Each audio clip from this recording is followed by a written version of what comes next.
Cette émission est rendue possible grâce à la famille des partenaires de l'Église de la Victoire.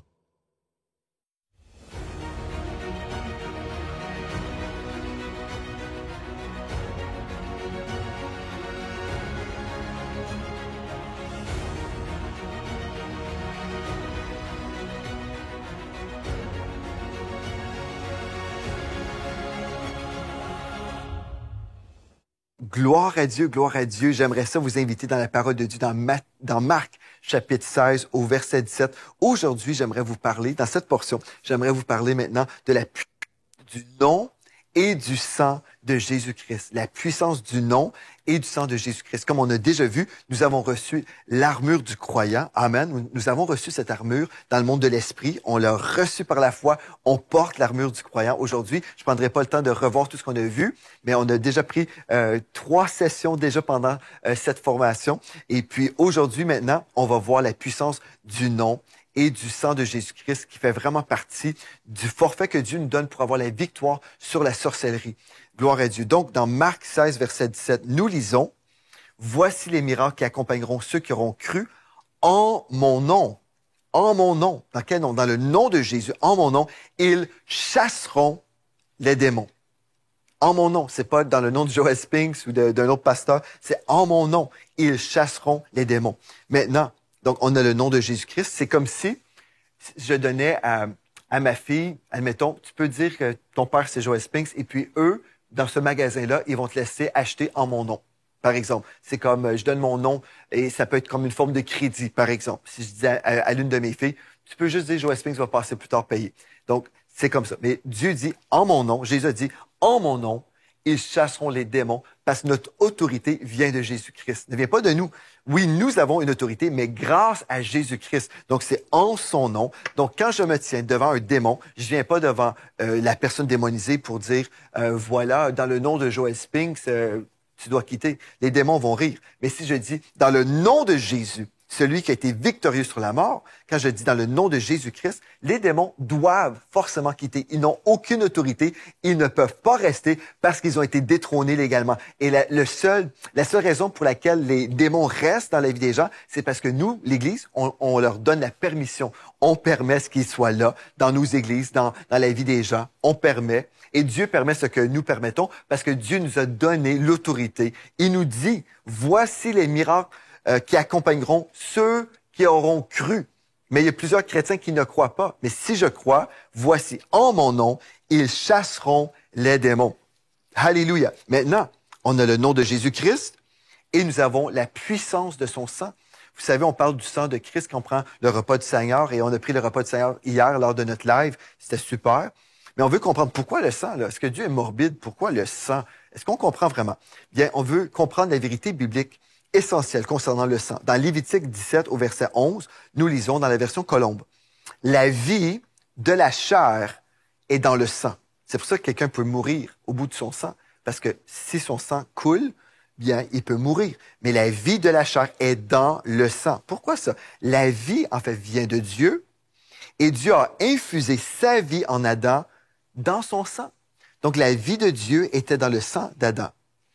Maintenant, on comprend la loi du péché. Le salaire du péché, c'est la mort, selon Romains 6, 23. Mais l'exigence de la loi divine, écoutez-moi très, très bien. Donc, le salaire du péché, et vraiment, je vais vous aider, restez avec moi pendant cette portion-là, parce que c'est vraiment important pour comprendre, en fait, pourquoi le sang, là. Parce que si je comprends le pourquoi du sang, je vais pouvoir l'expérimenter, je vais pouvoir l'utiliser pour vivre une protection surnaturelle. Donc, le salaire du péché, c'est la mort, c'est pas la vie. Le salaire du péché, c'est la mort. Maintenant, l'exigence de la loi divine, selon Hébreux 9, 22, dans le français courant, les péchés ne sont pas pardonnés que si du sang est répandu. La seule façon que le péché peut être pardonné, pas recouvert, mais pardonné, c'est lorsqu'il y a le sang qui a coulé. Pourquoi? Adam et Ève étaient revêtus d'une couverture de gloire immense, lumineuse. Dès qu'ils ont péché, alors la mort spirituelle s'est installée. La couverture lumineuse est disparue. Leur couverture, leur vêtement de lumière est disparu. Dieu, à ce moment-là, lorsqu'ils ont péché, lorsqu'Adam et Ève ont péché, Dieu les a recouverts de peaux d'animaux. Mais qu'est-ce que ça veut dire? Ils ont été recouverts, non pas avec la lumière éclatante de l'image de Dieu, qu'on lit dans Ézéchiel chapitre 1, verset 26, 27, 28, mais en fait, lorsqu'ils ont commis le péché, la gloire, d'un seul coup, a quitté Adam et Ève. Donc, ils se sont retrouvés nus. Autrefois, ils étaient nus, mais recouverts de la lumière de Dieu. En fait, c'est ça que je vous dis dans Ézéchiel, chapitre 1, versets 26, 27, 28. Mais là, la lumière est disparue.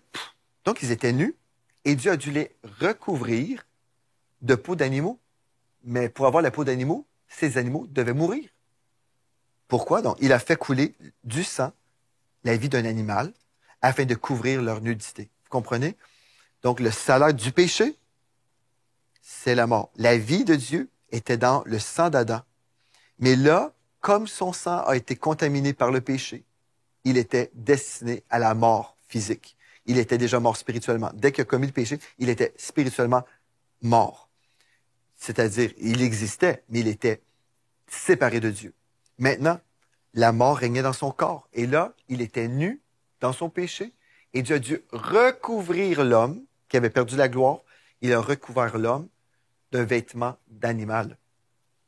Donc, les peaux d'animaux recouvraient leur nudité, mais c'était comme si la vie de la bête pouvait recouvrir l'homme, mais le prix pour cette couverture, c'était la mort de quelqu'un. Parce que le salaire du péché, c'est la mort. OK, vous êtes toujours avec moi? Maintenant, c'est très important de comprendre. On pourrait dire, et je me souviens, j'ai posé la question à ma mère quand j'étais petit.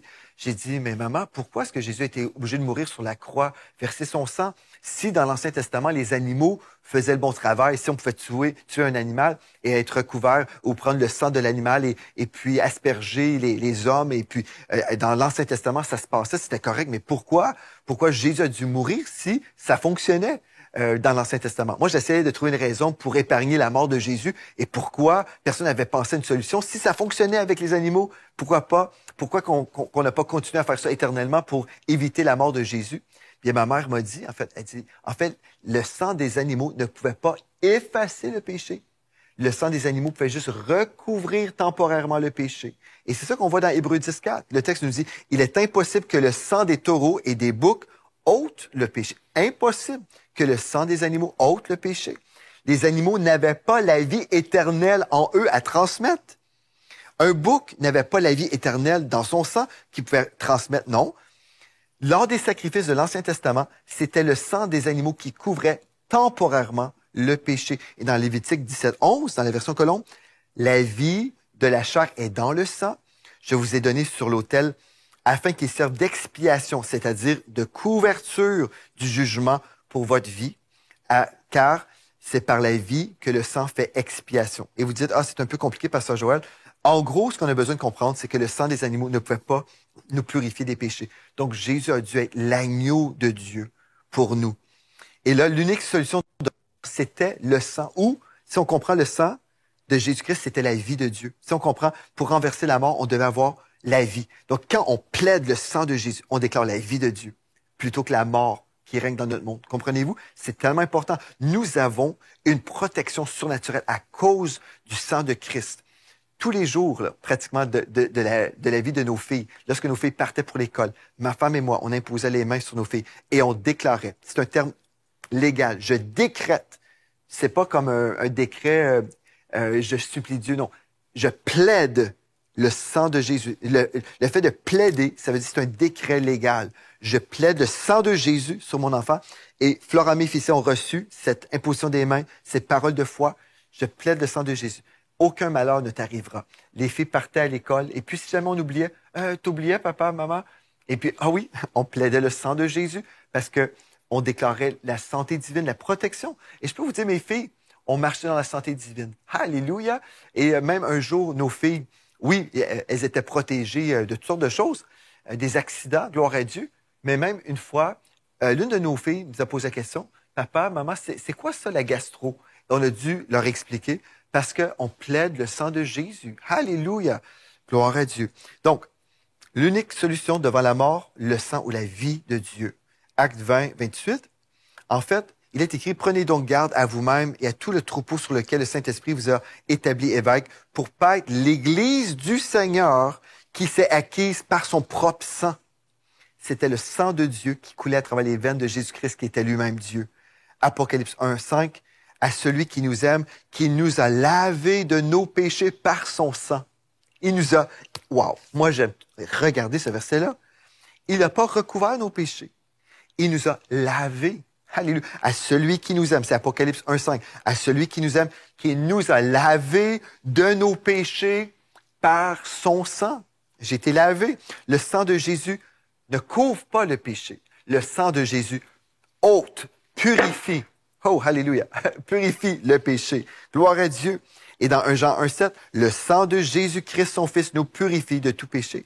Donc, la vie de Dieu dans le sang renverse la mort. C'est ça qu'on a besoin de comprendre. Et ce sang est si précieux, selon 1 Pierre 1, 18 à 20. Je ne prendrai pas le temps aujourd'hui de vous le lire, mais comprenons que le sang de Christ qui a été versé pour vous, c'est un sang précieux. C'est ça que le texte nous dit. Ah, je vais vous lire. Vous êtes toujours réveillés, j'espère que vous êtes réveillés. Ce n'est pas pour des choses périssables, par de l'argent ou de l'or, que vous avez été rachetés de la vaine manière de vivre, votre ancienne vie, hérité de vos pères, mais par le sang précieux de Christ, comme d'un agneau sans défaut et sans tache, prédestiné avant la fondation du monde et manifesté à la fin des temps à cause de vous. Donc, c'est grâce au sang de Jésus que nous passons de la mort à la vie. C'est grâce au sang de Jésus. Si je peux avoir accès auprès du Père aujourd'hui et prier, mon Dieu, alléluia, et me présenter avec audace aujourd'hui, c'est à cause du sang de Jésus. Et aujourd'hui, ce que je veux juste vous transmettre des informations très importantes. Il y a 8 bénéfices du sang de Jésus-Christ, et sûrement d'autres, mais 8 qu'on retrouve ici dans la parole de Dieu, que je veux vous transmettre aujourd'hui. Est-ce que vous êtes prêts? Parce que vous avez l'armure du croyant pour résister à toute forme d'attaque du royaume des ténèbres, la sorcellerie, les incantations contre vous. Et en passant, non, un chrétien ne peut pas être possédé. Il peut être opprimé. Il peut avoir des esprits qui viennent sur lui pour l'accabler. J'ai déjà fait des enseignements parole de foi juste en répondant à cette question. Donc, vous pouvez aller sur la chaîne YouTube de l'Église de la Victoire après et juste prendre le temps pour écouter. Je décortique pourquoi c'est impossible qu'un enfant de Dieu qui a le Saint-Esprit en lui, c'est impossible qu'un enfant de Dieu soit possédé par un démon, mais il peut être opprimé, oppressé, c'est-à-dire comme avoir un esprit sur lui, qui vient l'opprimer, l'écraser, le déprimer, tout ça. Mais il ne peut pas être possédé parce qu'il appartient à Dieu. Il appartient à Dieu. Donc, c'est impossible. Mais on doit comprendre ces choses-là. Donc, premièrement, j'ai accès. J'ai reçu par la foi, je reçois par la foi l'armure du croyant. Dans l'armure du croyant, il y a plusieurs choses. Et la prière surnaturelle. J'ai un langage de prière extraordinaire, gloire à Dieu. Donc, on a tout vu ça. Mais après, j'ai accès au nom de Jésus-Christ. Je peux déclarer le nom de Jésus et chasser les démons. Et j'ai accès au sang de Jésus-Christ. Et quand j'ai le sang de Jésus-Christ, j'ai la vie de Dieu, j'ai la protection surnaturelle pour chasser la mort, chasser le danger, éviter les tragédies. Gloire à Dieu. Voici 8 bénéfices du sang de Jésus. Gloire à Dieu. La première chose, nous avons le rachat par le sang. Éphésiens 1,7 nous dit, dans la version Chouraki, « En lui, nous avons le rachat par son sang. » Il nous a rachetés. On était des esclaves au péché, dans la mort, mais à cause de son sang, il nous a rachetés et on lui appartient aujourd'hui. Et on vit grâce à lui. Nous sommes dans la vie éternelle aujourd'hui même. Deuxième chose, nous sommes purifiés par le sang. Nos péchés ne sont pas recouverts. Nos péchés sont annulés, purifiés, supprimés. 1 Pierre 1,2, purifiés par le sang de Jésus-Christ. Alléluia. Troisième chose, nous avons une conscience purifiée par le sang. Le sang de Jésus purifie même notre conscience. Oui, oui, monsieur, oui, madame. Hébreux 9,14 nous dit, « Combien plus le sang de Christ, qui par un esprit éternel s'est offert lui-même sans tache à Dieu, purifiera-t-il votre conscience des œuvres mortes, afin que vous serviez le Dieu vivant, afin que vous serviez le Dieu vivant. » Le diable ne veut pas qu'on serve le Dieu vivant, donc il va attaquer notre conscience et va nous dire, toi, tu es un pauvre pécheur, voici ce que tu as fait dans le passé, tu n'es pas digne de servir le Seigneur, tu ne peux pas faire ceci ou cela parce que tu es indigne, voici ta conscience t'attaque. Le diable travaille au niveau de notre conscience, il travaille au niveau de notre mauvaise identité. Nous sommes sur nous-mêmes. Mais nous sommes justes, même si on ne le réalise pas, même si on ne le croit pas, nous sommes justes, nous sommes saints et nous sommes dignes. Nous sommes dignes aujourd'hui, on a accès auprès du trône de la grâce et je suis digne. Vous êtes digne. Imaginez, on chante des chants anti-bibliques. « Oh, je suis si indigne, indigne. » Non, Non, non, si vous êtes indigne, c'est parce que vous n'avez pas fait de Jésus le Seigneur de votre vie. Mais quand j'ai fait de Jésus le Seigneur de ma vie, il m'a purifié par son sang. Oh, alléluia! Il a pris mes vêtements sales, il m'a mis ses vêtements de pureté. Et je suis digne, pas à cause de moi, mais à cause de lui. Il m'a rendu digne. Son sang m'a purifié. Je suis pur. Je suis blanc, plus blanc que neige. Oh, il n'y a plus de taches de péché. Ma conscience a été purifiée par son sang. Si quelqu'un vient m'attaquer, bien, ma conscience a été purifiée. Son sang a purifié ma conscience. Mon passé n'existe même pas. Mon passé de péché n'existe pas parce que Dieu a supprimé toutes mes fautes, tous mes péchés. Ces péchés n'existent pas. Et vous rappelez au Seigneur, ben, tu te rappelles en 1925 ou en 1990, j'ai fait ceci. Dieu dit, je ne m'en rappelle pas. Non, j'ai aucun souvenir de ça. Le sang de Jésus a fait son travail. Nous avons la consécration par le sang. Et on retrouve ça dans Lévitique 8:30. Moïse prit de l'huile d'onction. L'huile d'onction. L'huile de sa présence. Et du sang, qui parle de la vie. On ne lit pas souvent dans Lévitique, hein? Mais ce texte est extraordinaire. Moïse prit de l'huile d'onction et du sang qui était sur l'autel et en aspergea Aaron et ses vêtements, de même que les fils d'Aaron et leurs vêtements. C'est ainsi qu'il consacra Aaron et ses vêtements, de même que les fils d'Aaron et leurs vêtements. Et je crois que j'ai commenté ça dans ma Bible d'études. Donc, vous allez sur églisedelavictoire.com. Si vous voulez voir ma Bible d'études, vous voyez la photo d'une Bible, vous cliquez dessus et vous pourrez avoir des commentaires bibliques sur ça. Mais en gros, la consécration, nous sommes consacrés à Dieu par le sang. Et ça, c'était prophétique de notre époque aujourd'hui. La cinquième chose qu'on veut comprendre, le cinquième bénéfice. Après, nous avons un libre accès au sanctuaire céleste. Nous avons, comme je l'ai déjà mentionné, un libre accès. Les portes sont ouvertes au sanctuaire céleste. Hébreux 10:19 nous dit, dans la parole de vie, frères et sœurs chrétiens, nous sommes sûrs de pouvoir entrer librement dans le lieu très saint parce que Jésus a répandu son sang. Parce que Jésus a répandu son sang. Vous savez, il y a des églises, j'ai entendu parler de ça, il y a des églises qui ont dit à leur équipe de louanges, ne chantez plus des chants qui mentionnent le sang de Christ. C'est trop morbide. Les gens vont pas vraiment aimer ça. C'est pas populaire. On va avoir des visiteurs, ils vont nous trouver bizarres. Oubliez, supprimez tous les chants du répertoire, ne parlez plus du sang de Christ. Frères et sœurs, sans le sang de Christ, on ne peut pas vivre. Le sang de Christ, c'est ce qui nous purifie et nous communique la vie.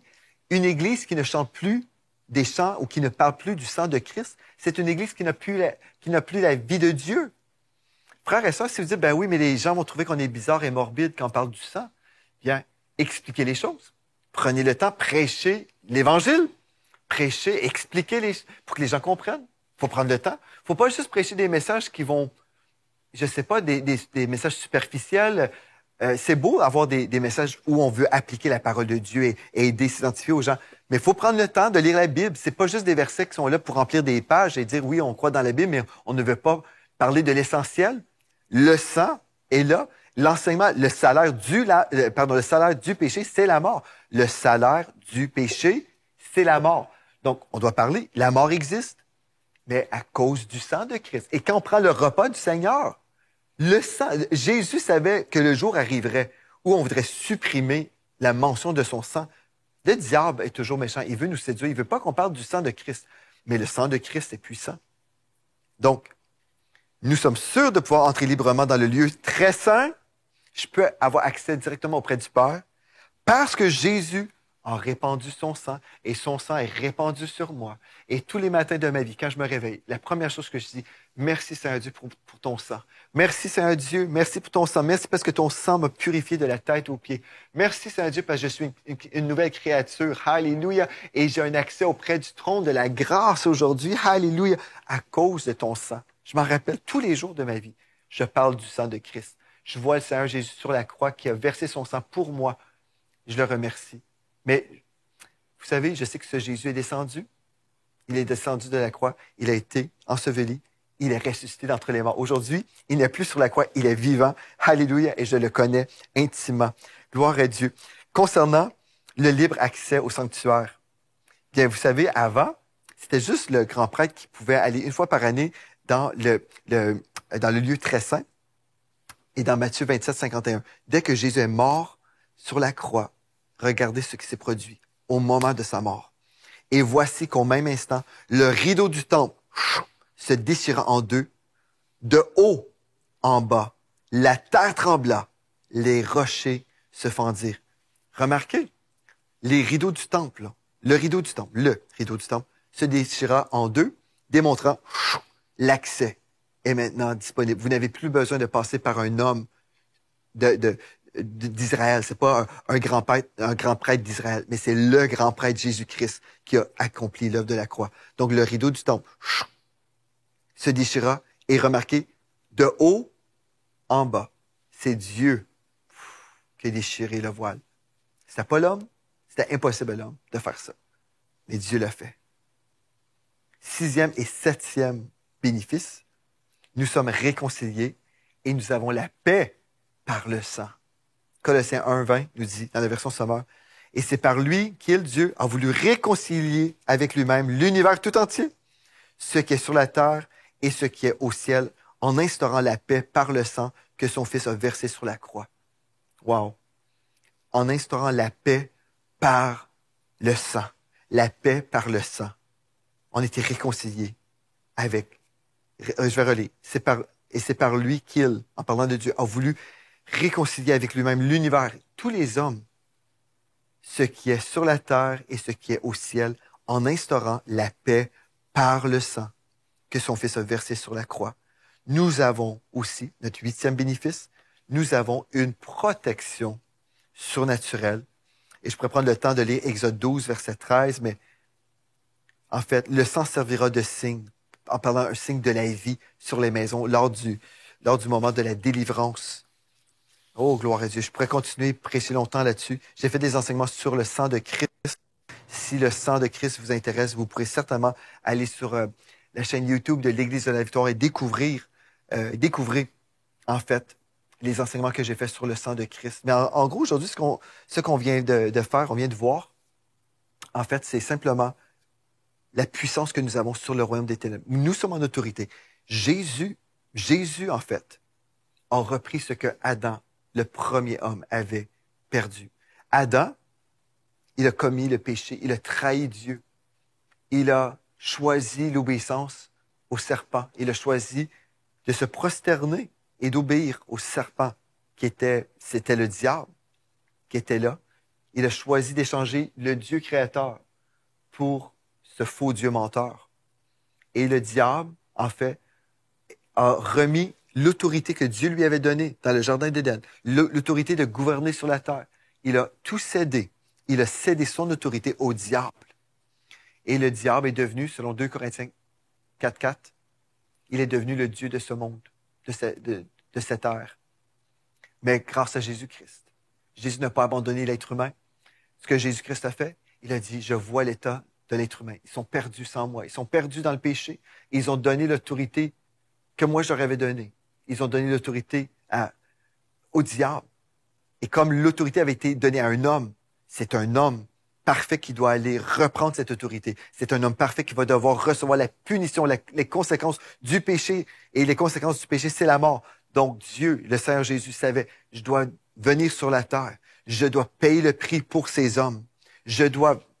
Oui, moi qui est parfait, je dois venir sur la terre, recevoir leur punition pour ensuite faire l'échange avec eux.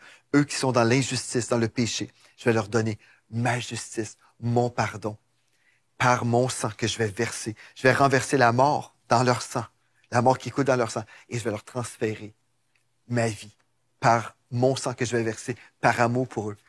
Voici le message que nous prêchons ici. Voici le message que nous prêchons. On n'a pas honte de l'évangile de Jésus-Christ. Je n'ai pas honte de prêcher toute la vérité de la parole de Dieu. Même si des fois la vérité, ça peut déranger certaines personnes. Il y a des gens qui vont dire, bien, Pasteur Joël, moi je trouve ça comme ceci, comme cela. En fait, moi ce que je veux, c'est ainsi parle le Seigneur. Voici ce que Dieu a dit et on va prêcher ce que Dieu a dit. Des fois, les gens n'aiment pas qu'on parle du sang de Jésus. On va prêcher le sang de Jésus quand même. Alléluia. Père éternel, je te rends grâce pour ton sang. Je te remercie pour la puissance du nom de Jésus.